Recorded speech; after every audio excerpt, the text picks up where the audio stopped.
Itu trigger utama aku ngelakuin buyback. Yang masuk di crowdfunding-nya menanti itu ada 4.200 orang. Ada yang masukin cuma 300.000, ada yang masukin cuma 180.000. Jadi kalau you bukan brand yang jujur, jadi kungfunya yang bisa tai chi sana sini. Bener. Kalau misalnya franchise kan berarti satu orang atau beberapa orang itu bisa beli lah ya, misalnya mereka keluar 500 juta gitu. Tapi kalau misalnya crowdfunding, itu tuh misalnya modal 500 juta, kita bisa pecah tuh, ya kan, jadi 100.000 atau 1 juta. Jadi kalau misalnya 500 juta, bisa aja 500 orang gitu misalnya. Masing-masing Itu sejuta. Masing-masing sejuta, itu Bener. konsepnya crowdfunding. Dulu teorinya itu adalah ya supaya lu dengan budget kecil, lu nggak usah aktif untuk ngelolain usahanya, habis itu lu bisa mendapatkan keuntungan dari berusaha gitu. Menurut aku banyak model crowdfunding yang works kok, even in the platform itself gitu. Karena aku kan ngobrol banyak kan sama founder dari platform tersebut gitu, dan aku ngelihat kayak dinamika crowdfunding itu menurut aku bagus. Bisnis yang mau di crowdfunding seharusnya dia punya dasar yang jelas kenapa dia crowdfunding. Nah, yang salah itu adalah ketika aku menyadari bahwa data yang dikasih dari manajemen ini ke si crowdfunding platformnya itu nggak tally. PNL-nya nggak tally.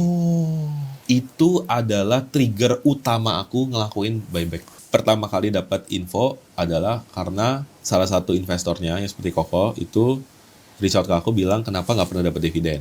Padahal aku tahu PNL-nya hijau untuk 2 story itu, karena itu memang story yang bagus-bagus gitu. Terus setelah itu aku buka datanya, ternyata tidak tally. The moment datanya itu beda, yang satu hijau, yang satu merah, aku langsung bilang ke foundernya dari si platform tersebut, aku bilang, tolong izinin aku buat buyback. Performance actualnya hijau. Memang tidak setinggi projection dari dividen yang di awal. Oke, tapi hijau. Tapi hijau dan seharusnya ada pengembalian dong. Seharusnya benar. Tapi yang di-upload itu berarti merah. Yang diterima. merah. Hey, what happened?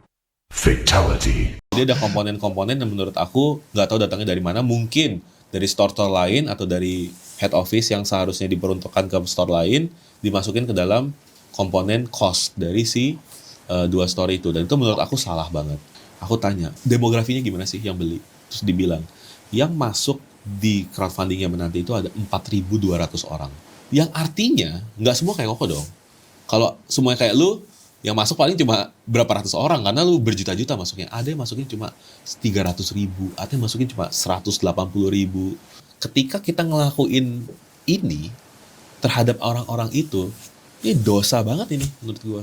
Makanya gue langsung bilang ke pihak platform, kita nggak usah resolve, lama-lama kita langsung buyback aja.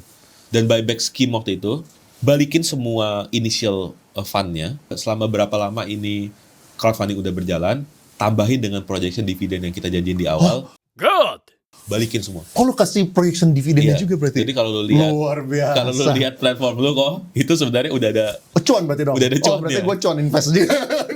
ada cuannya. Jadi makanya sekarang gue bisa cerita freely kayak gini kok. Karena gue udah peaceful. Tapi gue bilang ke Jerome, dengan kita ngelakuin ini, sekarang kamu bisa cerita ke orang-orang gitu, bahwa kamu nggak suka sama ketidakadilan gitu. Kamu nggak cuma ngomong doang ketika kamu bilang kayak aku nggak suka kalau misalnya orang diperlakukan semena-mena. Karena kamu actually berusaha untuk nge-redemption si menanti, what menanti has done to these people gitu.